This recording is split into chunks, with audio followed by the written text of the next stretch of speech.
Oh, hi, this is Michael Carbonaro. Thank you for watching tonight's episode of the Carbonaro Effect. I am going to answer your fan questions that you wrote in via Twitter and the Facebook page. Thank you for doing that. That's hashtag AskMichaelCarbonaro.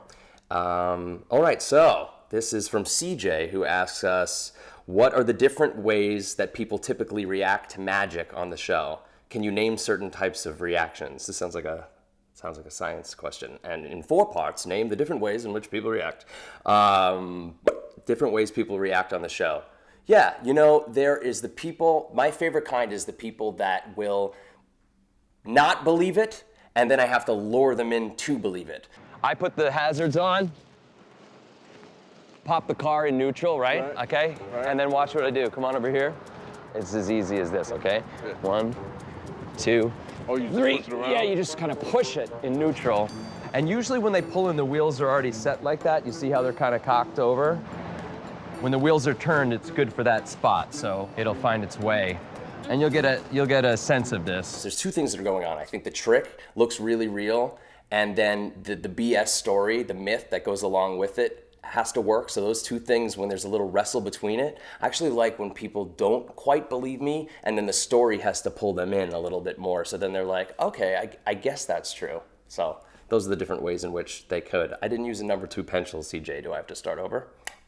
Nolan says, who actually builds the inventions, like the strawberry remover? I use this, believe me, everywhere I go. There's always strawberries in everything.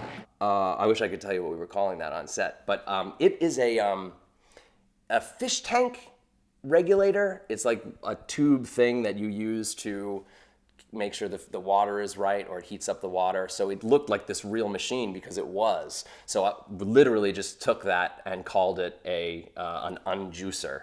And I thought that was pretty funny because it's this very complicated looking thing, and when you look at it, it has all these little weird things inside and dials and gears, and I just told the lady, you know, it's self-explanatory. You'll figure it out when I left it with her. So that answers the questions. But the some of the other inventions, like the one that squished the dog down flat, that was built by Johnny Thompson and Tom Rubino, who are awesome illusion designers for Penn and Teller and all the big guys. And am I a big guy yet? So they built for me. And so I call Johnny and say, I want to squish a dog into a flat disc. And he says, okay, here's how we're going to do it. So thanks, Johnny. Case says, how did you know you wanted to become a magician? I was forced into it. I wanted to be a lawyer, and my parents insisted that I be a clown. And then they had me adapt my clowning into magic. But I had never wanted this life, but I'm just appeasing my parents. Lulu says, of all the jobs you've had on the show, like valet, store clerk, car washer, which one would you maybe want to do in real life? I would say the car wash was fun because I got to be outside, but I think magic is better.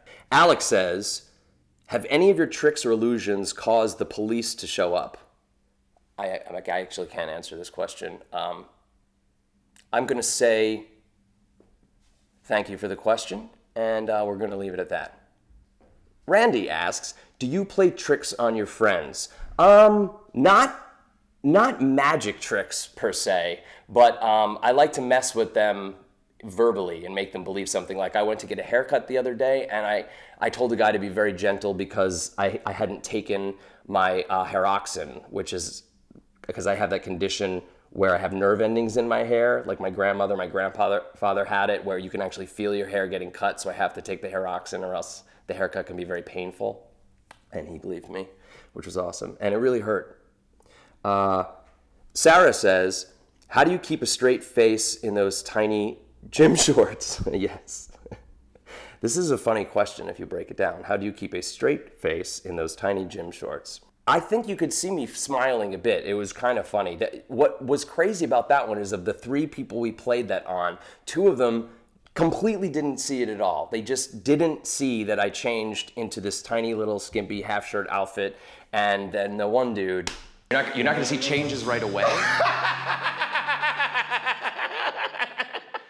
What's so funny? He just saw it out of nowhere. I don't think he saw the first shirt change, but then when I busted out in the Richard Simmons gear, he laughed. So he laughed, so I didn't have to. It was an osmosis thing. And yeah. Thank you for your questions. That concludes tonight's episode. If you want to ask more questions, you could write questions to the Carbonaro Effect Facebook page or hashtag AskMichaelCarbonaro on Twitter. Thanks.